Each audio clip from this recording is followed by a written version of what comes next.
गुरुर्ब्रह्म गुरुर्विष्णु गुरुर्देवो महेश्वर गुरु साक्षात् परं ब्रह्म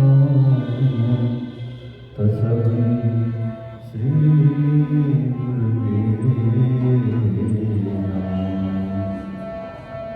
अखंड मंडलाकारं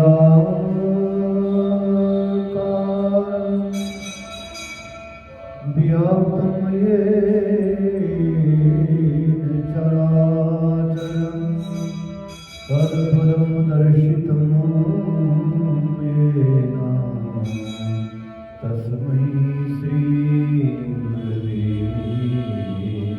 नमः। आनन्दमानन्दकरं प्रसन्नं ज्ञानस्वरूपं निजबोधरूपं योगीन्द्रमीशं भूरोगिवैद्यं श्रीमद्गुरुं नित्यमहं नमामि। वंशीविभूषितकरां नवनीरदाभां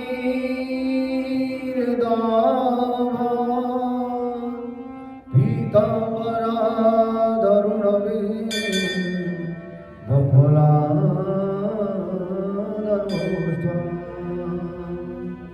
पूर्णेन्दुसुन्दरमुखां धरविन्दनेत्रान्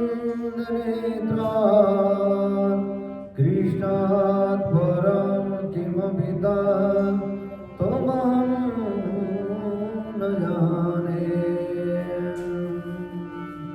बोले गोविंद भगवान की जय, माघ महात्म्य की जय। जय जय श्री राधे, जय जय श्री राधे, जय जय श्री राधे। हम लोग श्रवण कर रहे हैं माघ महीने का पावन महात्म्य।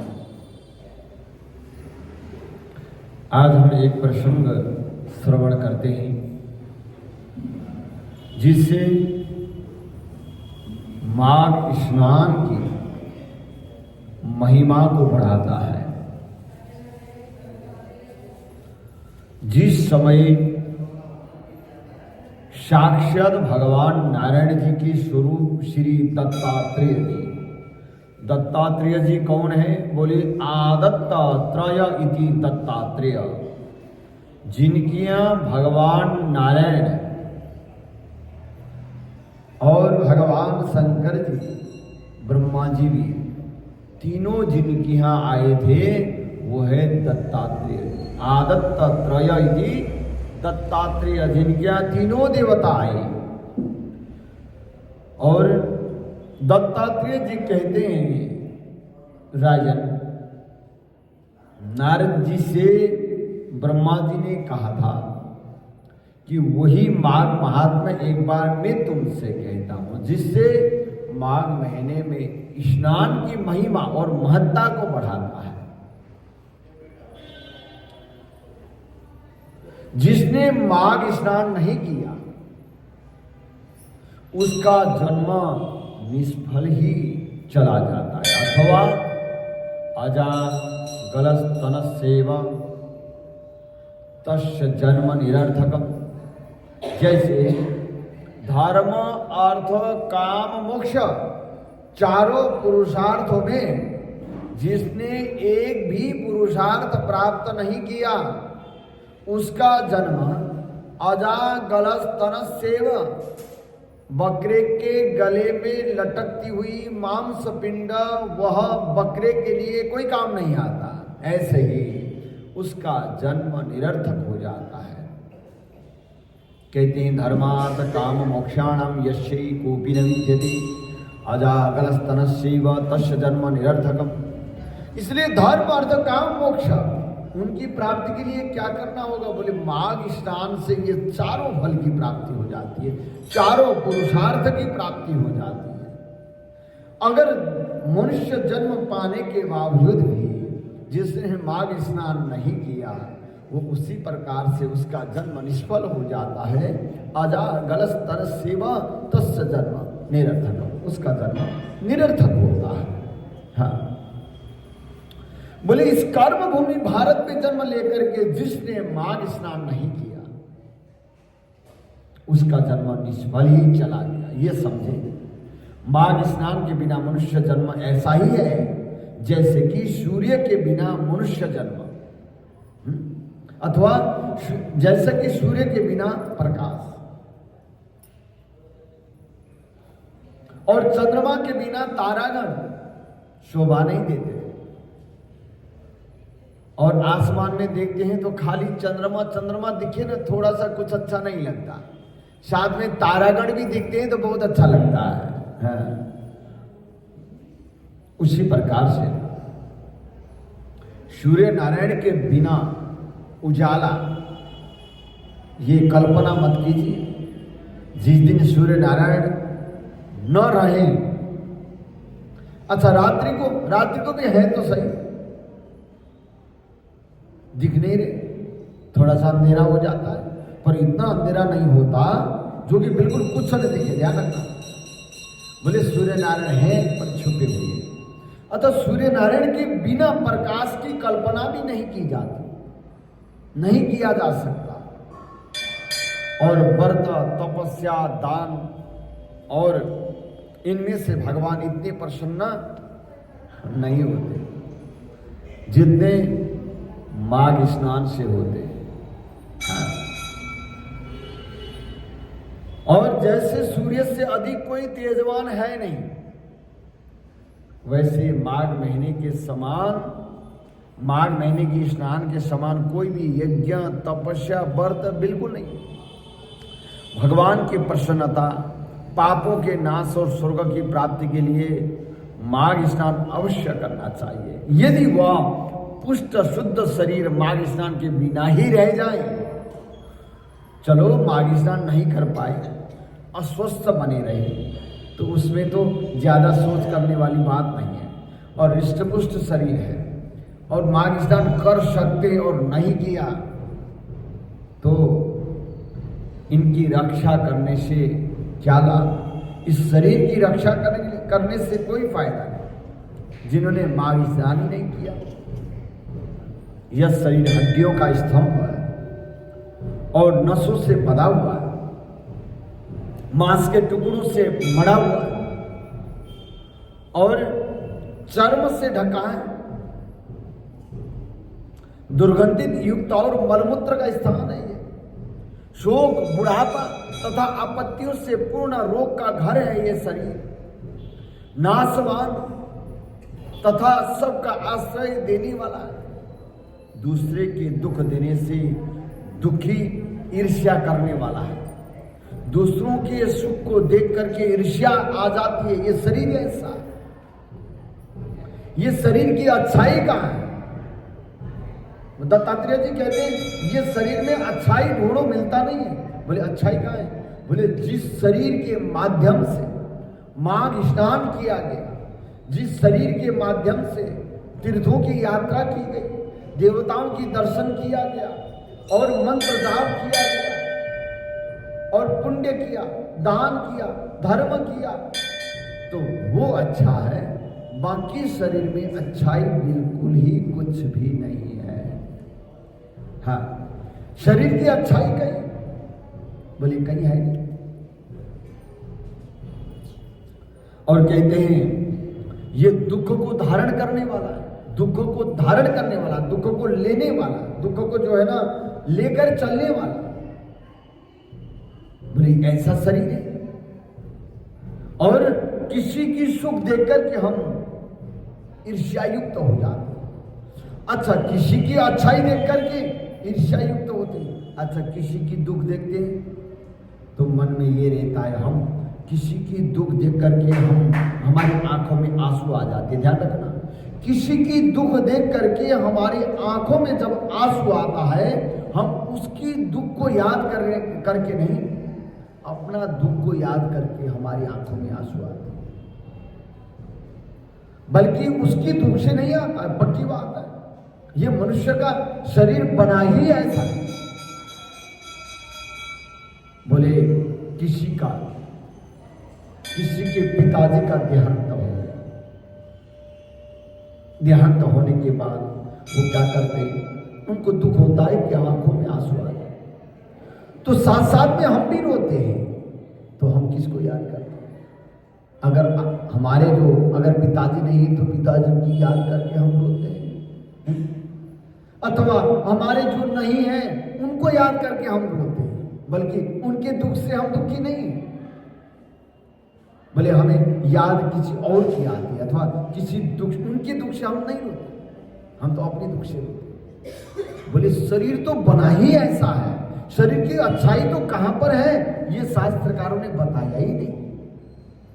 हाँ, कहते तो है बड़े भाग्य से मनुष्य शरीर मिला। क्यों मिला? क्योंकि केवल इस शरीर के माध्यम से जो मुक्ति का, आत्मा को मुक्ति का साधन मिले तो वो शरीर धन्य है।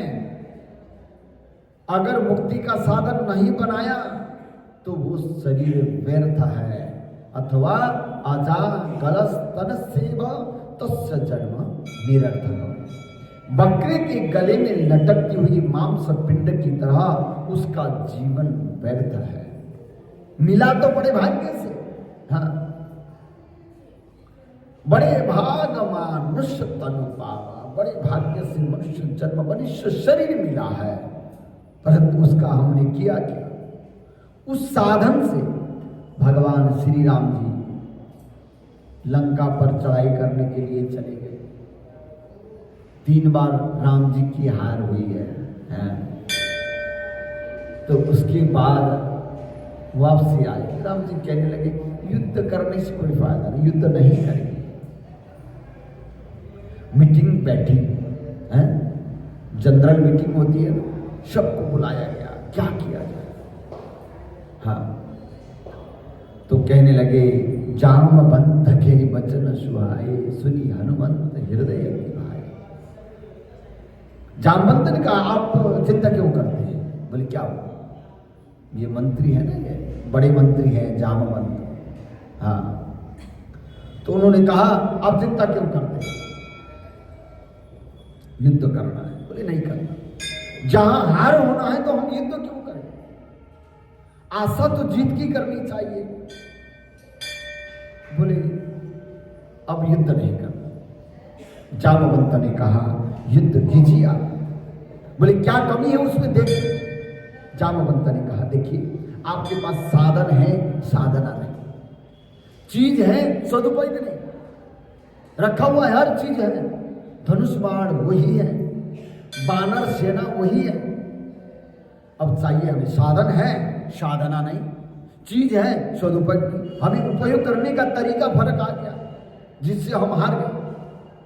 बोले उपयोग करने का जो तरीका है उसको चेक किया जाए। महामंत्री बोले उन्होंने व्यवस्था बनाई, हम व्यवस्था बनाते हैं, युद्ध कीजिए। बोले उसका सदुपयोग कैसे किया जाए? बोले साधना चाहिए, साधन है, चीज है, साधना। साधना कैसे किया जाए? बोले देवी माँ की उपासना किया। 9 दिन तक उन्होंने उपासना किया माँ दुर्गा जी का, जगत जननी आद्य कुमारी। और 9वां दिन 10वां दिन उन्होंने जामवंत से कहा 108 जो है नीलकमल ले आओ। नीलकमल ले आए। उन्होंने क्या किया? नीलकमल चढ़ाते गए और अंत में एक ढोड़ा नहीं मिला। ध्यान सुने, बोले 107 हो गए, 108 मंगाया था और एक नहीं। अब यदि एक नहीं चढ़ाएंगे तो साधना पूरा नहीं हुआ। बोले उसके बाद उन्होंने क्या किया? मुझे मेरी माँ बाल्य अवस्था में राजीव नयना बोलती थी। राजीव नयना का मतलब है राजीव, यानी कमल जैसे आंख है जिनका, ऐसे। बोले ये मेरा आंख भी तो कमल है। उन्होंने धनुष उठाया और तीर लेकर के उन्होंने इसी आंख को मैं चढ़ा देता हूं एक कमल की जगह में। जब तीर उठाए तो तुरंत आद्य कुमारी जगत जननी मां दुर्गा प्रकट हो गई, तुम्हारी साधना पूर्ण हो गई। बोले गोविंद भगवान की। तो साधना पूर्ण हो गई। बोले उन्होंने कहा तुम्हारी साधना पूर्ण हो गई तो आप जाइए युद्ध करने के लिए। बोले चीज था सदुपयोग नहीं था, साधन है साधना नहीं। जामवंत की वचन सुहाए, सुनी हनुमंत हृदय अति भाए। हनुमान जी को बताया है वैसे, परंतु उन्होंने सबको बताया जामवंत ने कि ऐसी व्यवस्था करनी है। हनुमान जी को बताए, और महामंत्री है ना उस मंडल के, तो महामंत्री होने के नाते उन्होंने सबकी अपनी अपनी दायित्व बताई। तुमने ये करना, तुमने ये करना, तुमने ये करना। और राम जी को भेज दिया उपासना में। साधन है साधना नहीं, परंतु राम जी तो चराचर जगत के स्वामी है, सब कुछ वो जानते हैं, फिर भी माध्यम बनाया किसी को। हमें भी माध्यम बना देते हैं। माध्यम क्या मिला? हमें शरीर मिला। ध्यान से सुने, शरीर के माध्यम से हमने आत्मा को नहीं तारा तो हमारी आत्मा का कल्याण करने वाला कोई भी नहीं होगा। जब हमने अपना ही कल्याण नहीं कर पाए तो दूसरों का क्या करेंगे? तो इसलिए इस आत्मा को तारने के लिए आपको शरीर मिला है। बड़े भाग मानुष्य तनु पावा, मनुष्य जन्म बड़े भाग्य से मिला। क्यों मिला है?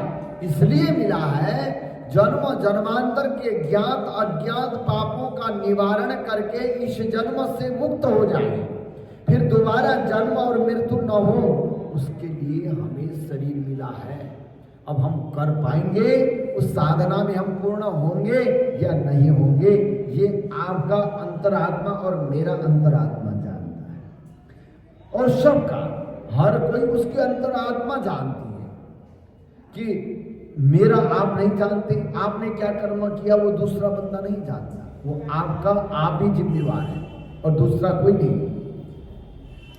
और जब हम विचार करते हैं कि हमने अच्छा किया या बुरा किया, कर्म करने के बाद दिन भर में कोई भी कार्य करते हैं, कोई अच्छा होता है कोई बुरा होता है, रात को सोने से पहले, आंख बंद होने से पहले हृदय में एक बार हाथ रख के विचार करें कि मैंने अच्छा किया या बुरा किया। आत्मा बता देता है, पर वो आप नहीं बताते दूसरों को। आत्मा बताता है मैंने ये गलती किया, जानकारी जरूर होती है, फिर भी हम नहीं मानते ये गलत है, फिर भी हम नहीं मानते, फिर भी हम वही कर्म कर लेते हैं। बोलिए गोविंद भगवान की।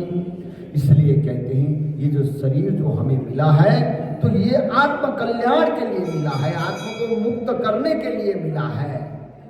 तो ये शरीर तो दुर्गुण युक्त है, इस शरीर का कोई गुण नहीं है। अगर आत्मा को तार लिया तो वो शरीर पाना सार्थक हुआ, नहीं तो सार्थक नहीं हुआ। और इसलिए अब वो पाने के लिए, धर्म अर्थ काम मोक्ष पाने के लिए करना क्या होगा? कहते हैं माघ महीने में स्नान करना होगा। उससे क्या होता है? ज्ञात अज्ञात जन्म जन्मांतर के पाप विनाश हो जाते हैं। तो ये लिखा है, शास्त्रों में लिखा है।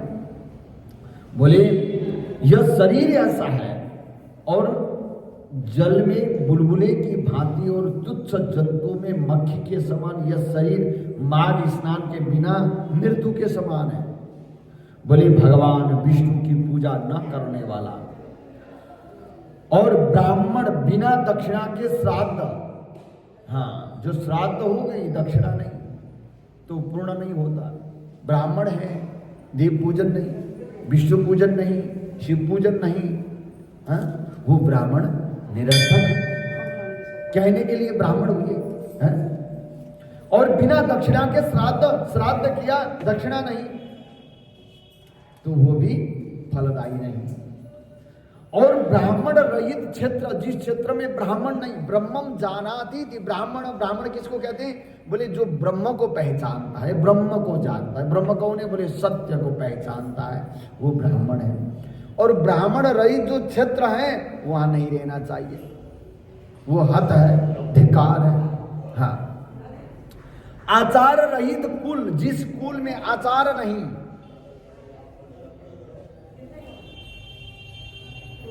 जिस कुल में आचार नहीं, कि हम कहते हैं ना हमारा कुल का नियम है। एक बात बताते हैं, शास्त्र नियम अलग हो गया, परंपरा अलग हो गया। आपकी परंपरा में, आपके कुल में जिनकी पूजा होती है, आपने आज तक किसी भी कुल देवता को पता ही नहीं है, तो आपकी कुल का आचार ही पता नहीं है, तो आप कैसे देव पूजन कर पाओगे? आपकी कुल देवता कौन है? आपकी कुल देवी कौन है? कुल का आचार पहचान तो लो कम से कम। बोले यहां लिखा है जो हम आपको बता रहे हैं, बोले आचार रहित कुल वो हत होता है। कि हम किस कुल के हैं नहीं पता, हमारा गोत्र क्या है नहीं पता, हमारे कुल में किसका पूजन होता है नहीं पता। बोले ऐसा नहीं होना चाहिए, ऐसा लिखा है। हाँ, आचार रहित कुल यह सब निष्फल है, और गर्व से धर्म का, क्रोध से तपस्या का, गुरुजनों की सेवा न करने से स्त्री तथा ब्रह्मचारी का, बिना जल अग्नि में हवन करने से बिना साक्षी के भुक्ति का नाश हो जाता है। हाँ, अग्नि में हवन करते ही तो जल रखे जाते हैं, जल साक्षी। और जीविका के लिए रहने वाली कन्या अपने ही लिए बनाए हुए भोजन, ये हद है, धिक्कार है। और शूद्र से भिक्षा लेकर किया हुआ यज्ञ, किसी को धन देना है, कर्जा हमने चुकाया नहीं और इधर से हम दान कर रहे हैं, तो वो भी हद है, वो भी धिक्कार है। और बिना अभ्यास और आलस्य युक्त विद्या और झूठी बाणी विरोध करने वाला राजा, जीविका के लिए की गई तीर्थ यात्रा, चलो तीर्थों में जाएंगे, भंडारा खा लेंगे तो जीवन यापन हो ही जाएगा, अगर ऐसा सोच के तीर्थों में जाएंगे, वो भी हद है, वो भी धिक्कार है। और कहते हैं संध्या युक्त मंत्र, जिस मंत्र में संध्या है, जिस मंत्र में हमें पूर्ण भरोसा नहीं, वो मंत्र भी हद है। हाँ, मंत्र तो अच्छा है जो लिखा हुआ है, परंतु उसमें हमारा पूर्ण विश्वास नहीं है, तो वो भी हद है। व्यग्र चित्त होकर जप करना, व्यग्र चित्त हतो जप, जिनका मन व्यग्र है, मन विचलित है, तो उनका जप करना हत रहता है, धिक्कार रहता है, अथवा वो फलीभूत नहीं रहता, निष्फल रहता है, मन घबराया हुआ है, मन विचलित है और मन कहीं और है, और मन जो है ना बाहर किसी और के बारे में सोच रहा है, और हम कर रहे हैं शरीर बैठ करके जप कर रहा है, वो जप कोई काम का नहीं। बोले बहुत बढ़िया बात बताए, दत्तात्रेय जी कहते हैं वेद न जानने वाले को दिया हुआ दान ये भी निष्फल है। हाँ, संसार में नास्तिक मत ग्रहण करना, आस्था कहीं ना कहीं टिकी रहनी चाहिए, हमारी आस्था जहां टिकी है टिकना चाहिए। हम लोग क्या करते हैं, एक जगह आस्था हुई, दूसरे दिन दूसरी जगह आस्था बनी, तो मन को इस प्रकार भड़काओ नहीं होना चाहिए। शास्त्रों में लिखा है, बोले आस्था एक जगह टिकी होना चाहिए, टिके रहना चाहिए, अटल होना चाहिए। बोले हम अटल नहीं हो पाते, आज एक जगह दूसरी जगह, दूसरे जगह तीसरे जगह, चौथी जगह परिवर्तन करते करते जीवन निकल जाता है। न आत्मज्ञान हुआ, न पुण्य हुआ, न धर्म हुआ, न दान हुआ, कुछ न हुआ। बोलिए गोविंद भगवान की। और श्रद्धा के बिना धार्मिक कार्य, धर्म कार्य कर रहे हैं, पूजन कर रहे हैं, यज्ञ कर रहे हैं, बाकी श्रद्धा नहीं है, वो भी कोई काम का नहीं। हाँ, और जिस प्रकार दरिद्र का जीवन व्यर्थ होता है, दरिद्री जो होता है, गरीबी और दरिद्री में फर्क है, और धनवान भी दरिद्री हो सकता है।